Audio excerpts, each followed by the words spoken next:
Press conference इसलिए की गई है, ये प्रेस कॉन्फ्रेंस इसलिए की गई है कि खुरई विधानसभा जहाँ के कैबिनेट मंत्री भूपेंद्र सिंह जी हैं, वो चाहते थे कि खुरई विधानसभा की जो नगर पंचायत है बांदरी, बरौदी और मालथौन निर्विरोध हो।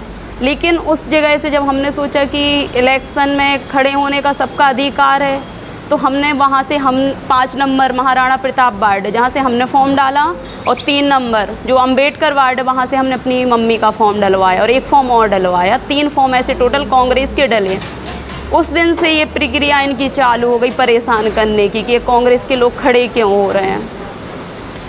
पहले तो इन्होंने फॉर्म को रिजेक्ट करवाने की पूरी कोशिश की, कुछ ना कुछ करते रहे, फिर प्रस्तावक को उठा के उसको धमकाने की कोशिश की और हम पे झूठा केस भी बनवा दिया था। 4 तारीख को पुलिस 24 तारीख को केस बनवाया था कि हमने 420 की है, प्रस्तावक के गलत साइन हैं, जो ऐसा कुछ भी नहीं था। हमारे 2 फॉर्म हमने जमा किए थे, हम बात पहले भी मीडिया में रख चुके थे। 4 तारीख को पुलिस हमें उठाने आई, घर में 2 पुलिस मतलब महिला कांस्टेबल जो भी थी और 5-6 लोग और थे, पूरे घर को एकदम घर पे अटैक किया। लेकिन उस टाइम पे हम वार्ड में प्रचार कर रहे थे, जब हमें पता चला कि ऐसा ऐसा है तो हम बाहर निकल गए। जब हम 8 तारीख को जैसे ही हम आए तो 8 से 8 और 9 हो पाई। कल रात को 10 बजे जैसे रात के 12 बजे रहे थे, हमने देखा कि धीरे धीरे भाजपा के लोग इकट्ठे हो रहे हैं हमारे घर के बाहर और उनकी मतलब तादाद बढ़ती जा रही थी। पहले 20 लोग 30 लोग ऐसे करके 50-60 लोग हमारे घर के बाहर इकट्ठे हो गए। हमें घबराहट हुई, हमने कहा कि ये यहाँ इकट्ठे क्यों हो रहे हैं। फिर हमने थाना प्रभारी को कॉल किया, उनका कॉल नहीं उठा।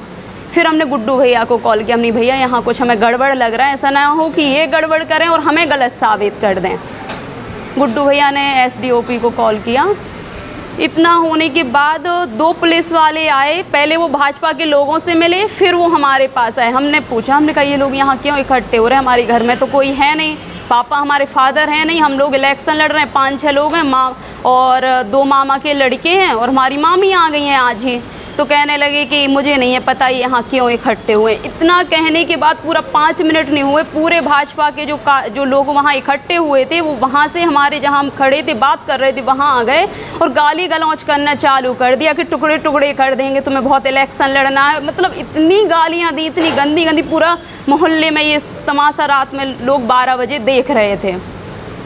जब ऐसा सब कुछ हुआ, थोड़ी देर बाद टीआई मैडम आ गई, उनके सामने भी गाली गलौज चलती रही, उनके मन में बिल्कुल भी डर नहीं था। और जैसे ही टीआई मैडम आई तो कहने लगे कि ये लोग दारू और पैसे बांट रहे हैं, जो हमारे घर में ताला भी डला हुआ था।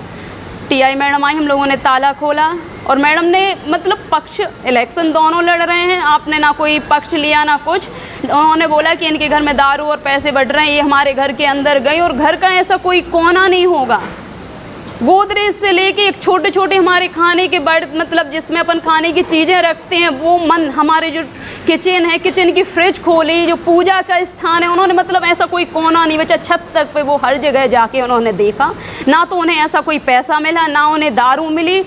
और ये सब करने के बाद जब मैडम को लगा कि यहाँ कुछ नहीं है तो बाहर जाके वो लोग बोलते कि इनके यहाँ बाहरी लोग हैं जो हमारे लड़ाई लड़ रही थी और दबंग मंत्री से लड़ाई लड़ रही थी। और उसने अपने शब्दों में कहा कि कितनी कहना चाहिए कितनी छोटी हरकतें उसके साथ करी जा रही, कितना उसके साथ गुंडागर्दी करी जा रही, कितना दबाने का उसको प्रयास किया जा रहा है।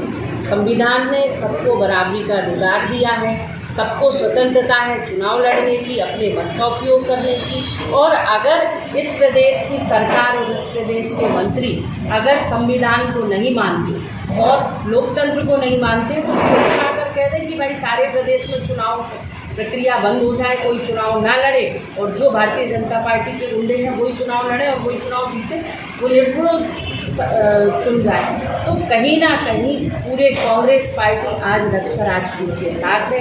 हम सब मिलकर उसके साथ ये लड़ाई में साथ देंगे और आने वाले दिनों में जनता इस बात का जवाब देगी।